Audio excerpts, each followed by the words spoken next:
사무엘상 23장의 말씀은 아둘람 공동체가 블레셋이 그 일날을 공격해 들어올 때에 이 사람들이 싸워서 그 일날을 살리는 일에 힘을 쓰고 있는 그런 모습이에요. 근데 어떻게 보면은요, 지금 자기들도 지금 어려운 형편이에요. 맨날 도망다니고 그러잖아요. 그런데 오히려 자기들이 좀 보호를 받아야 할 처지에 있는 사람이 남을 돕는다라는 것, 이거는 대단한 것 같아요.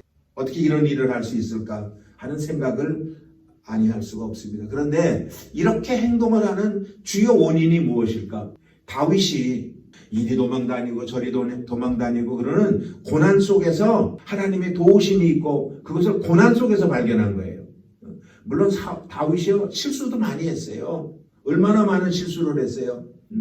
그런데 그가 광야의 그 훈련 속에서 하나님을 의지하는 믿음을 배웠고 하나님을 의지하는 사람으로 바뀌어졌다라는 것이에요. 그러니까 하나님이 이쁘잖아 또. 그러니까 끝까지 하나님이 또 다윗을 보호하셔서 오늘 셀라 하마느곳의 하나님, 갈라놓는 하나님, 더 이상 악한 것들이 쫓아오지 못하도록 갈라놓는 하나님, 이런 하나님으로 오늘 등장을 하게 됩니다. 그래서 오늘 이 말씀을 통해서 몇 가지만 은혜를 나누고자 원하는데, 첫 번째 뭐냐면 다윗이 기도하는 사람으로 바뀌어진 거예요. 오늘 다윗이 사울왕을 피하여 도망다니고 그러고 있는데 소식을 딱 들으니까 그일라라고 하는 사람들을 블레셋이 공격을 하고 그때가 추수 때인데 곡식을 다 뺏어가고 그렇다는 소식을 듣습니다. 그래서 다윗은 지금 도망 다니고 있는 신세임에도 불구하고 그일라 사람들이 어려움을 겪는 것을 못내 그냥 넘어갈 수가 없어가지고 하나님 앞에 기도를 합니다. 하나님 어떻게 할까요? 블레셋을 공격하러 들어갈까요? 들어가지 말까요? 그리고 하나님 앞에 기도하는 이 다윗의 모습을 볼 수가 있어요. 그래서 2절을 한번 보면은요, 2절 앞부분만 중간까지만 봅니다. 시작. 이에 다윗이 여호와께 묻자와 가로되 내가 가서 이 블레셋 사람을 칠까요? 그리고 다윗이 하나님 앞에 기도를 하는 거예요. 그러니까 이전의 다윗하고는 조금 다른 양상을 보이게 됩니다. 왜? 실수를 통해서, 고난을 통해서 그가 깨달은 게 많이 있는 거예요.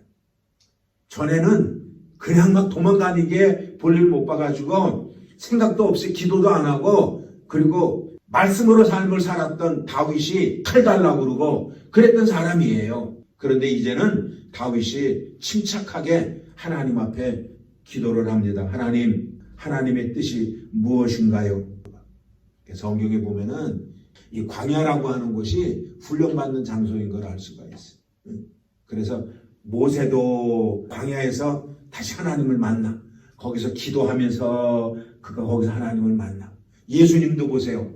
공생에 시작할 때에 광야에 가가지고 금식을. 그리고 광야에서 사탄한테 또 유혹도 받아. 그런데 거기서도 오늘 이 성경에 있는 말씀처럼 하나님이 이렇게 마귀와 떨어뜨려 놓고 분리시키는 것들을 우리는 볼 수가 있어요. 우리의 필요를 채울 수 있는 것들이 세상에 사실 많이 있어요. 세상에는 먹을 것도 있고, 교회보다도 즐거운 게, 어떻게 보면 눈에 보이는 즐거운 게 세상이 더 많을 거예요. 그러니까 사람들이 의지를 안 하는 거예요. 왜? 거기는 가만히 있어도 먹을 게 있고 가만히 있어도 즐겁고, 그러니까 하나님 의지 안 해요. 그런데 이 광야는 먹을 게 없잖아. 놀 것도 없잖아. 재밌는 것도 없잖아. 그러니까 오직 하나님만 의지하는 거예요. 그러니까 사랑하는 여러분들이, 오늘 여러분들이 어떤 고난을 당한다. 이 재수 없네. 그러지 말고, 야, 이게 하나님 만날 수 있는 절호의 찬스구나. 그리고 그 자리에서 여러분들이 기도를 할 때에 하나님께서 사인을 딱 보낸단 말이에요. 응답을 딱 준단 말이에요. 그게 이제 2절 뒷부분이에요. 다윗이 하나님 앞에 기도했더니 하나님께서 뭐라고 그랬어요? 2절 뒤에 시작.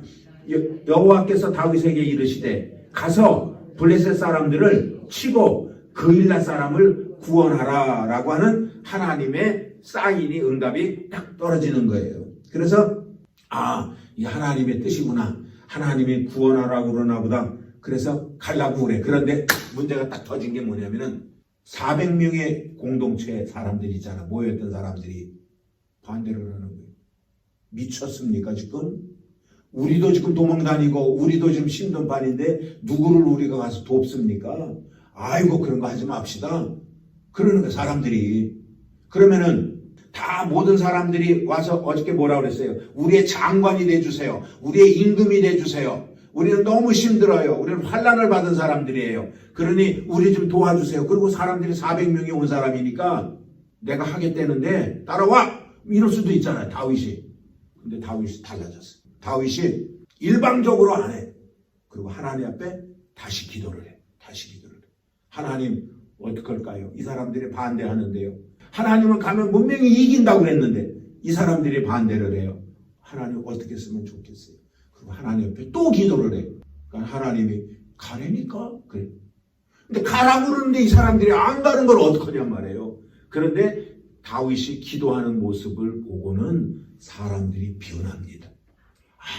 저 지도자가 우리가 반대했는데도 불구하고 자기 소견대로 어떤 일을 밀어붙일 수도 있는데도 불구하고 겸손하게 우리가 반대하니까 끝까지 분명히 하나님의 응답이 있음에도 불구하고 하나님 앞에 또 기도하는구나.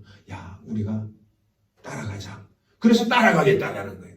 그래서 사랑하는 여러분들이요, 이 온유한 자가 복이 있는 거. 아멘? 막 강압적으로 막 그냥 막 하는 것보다 온유한 자, 배려하고 귀를 기울여 들어줄 수 있고 그런 사람들을 하나님은 쓰신다라는 사실을 우리는 알 수가 있어요. 그래서 중요한 일을 결정할 때 반대하는 사람이 있을 수가 있거든요.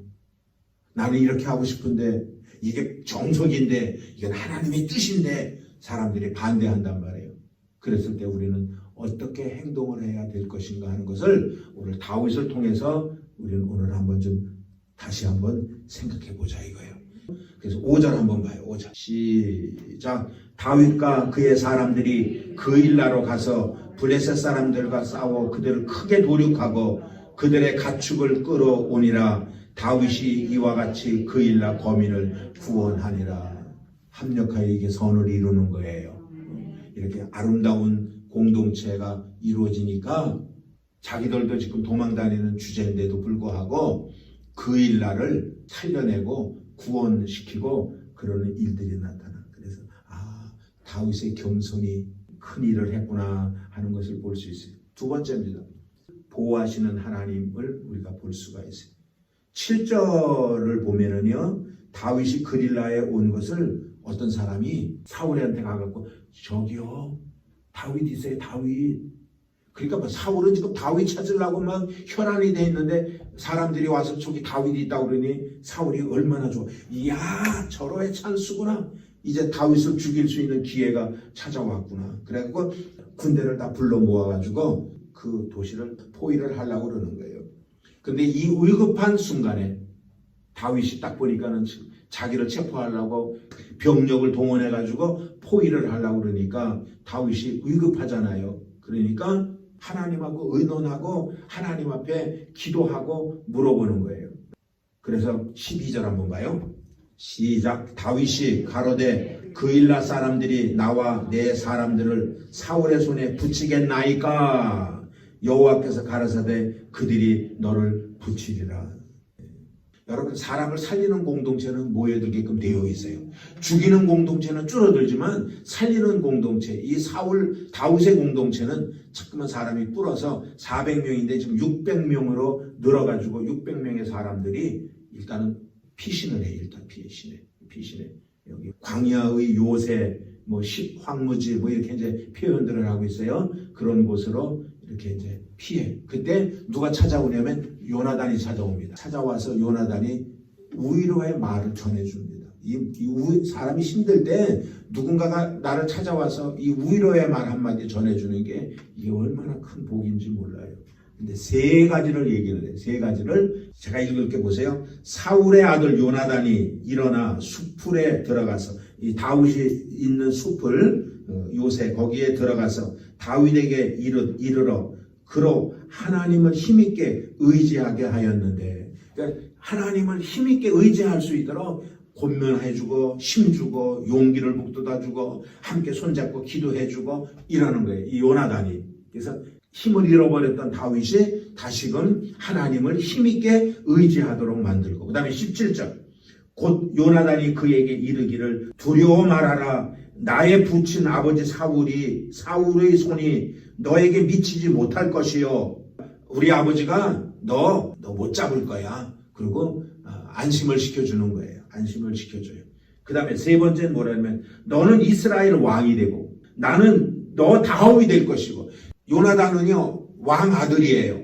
아버지가 죽으면 자기가 왕 되는 거예요. 그런데 지금 요나단이 뭐라고 그러면 왕은 네가 왕이고 나는 네 밑에 들어갈 것이고, 그리고 요나단이 얘기를 하네요. 나는 너의 다음이 될 것이니 내 부친 사울도 그런 걸 그 사실을 알고 있다라는 거예요. 그러면서 오늘 이 다윗에게 지금 피신하고 있는, 도망하고 있는 이 다윗에게 위로의 말을 전해줍니다. 얼마나 다윗이 그 얘기를 들으면서 안심이 됐겠어요. 그것도 누가 와서 그런 얘기를 해줘요? 그 자기를 죽이려고 그러는 사울의 아들이 와가지고 자기한테 그런 얘기를 해주니까 너무나 좋은 거예요. 그런데 이제 거기서 다윗이 만나는 것이 아까 얘기했던 셀라 하마누곳 하나님을 만납니다. 27절 28절에 있고 이제 끝낼게요. 사자가 사울에게 와서 가로되 급히 오소서 블레셋 사람이 땅을 침노하나이다.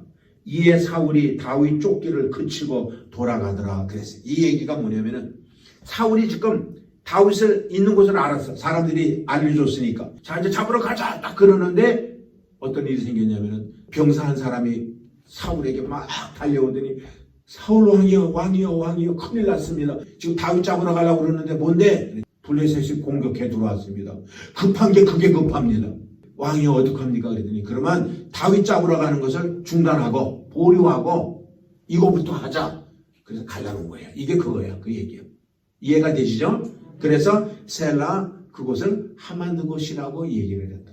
이게 하나님의 역사인 거예요. 그래서 사랑하는 여러분들, 우리가 진짜 하나님의 뜻대로만 삶을 살면은 하나님께서 간섭하여 주시고 하나님이 역사하여 주셔서 우리를 해치려고 그러는 악한 원수마귀를 못하고 다른 일을 하도록 이렇게 갈라놓는 거예요. 그래서 그거를 셀라 하마누곳이라고 했다. 사탄의 죽이는 역사를 띄워놔 버렸다. 여러분들의 가정을 가난케 만드는 그 악한 세력들을 갈라놓았다. 오늘 그러한 삶이 여러분들의 가정 가운데 있기를 주님의 이름으로 축원을 드리겠습니다.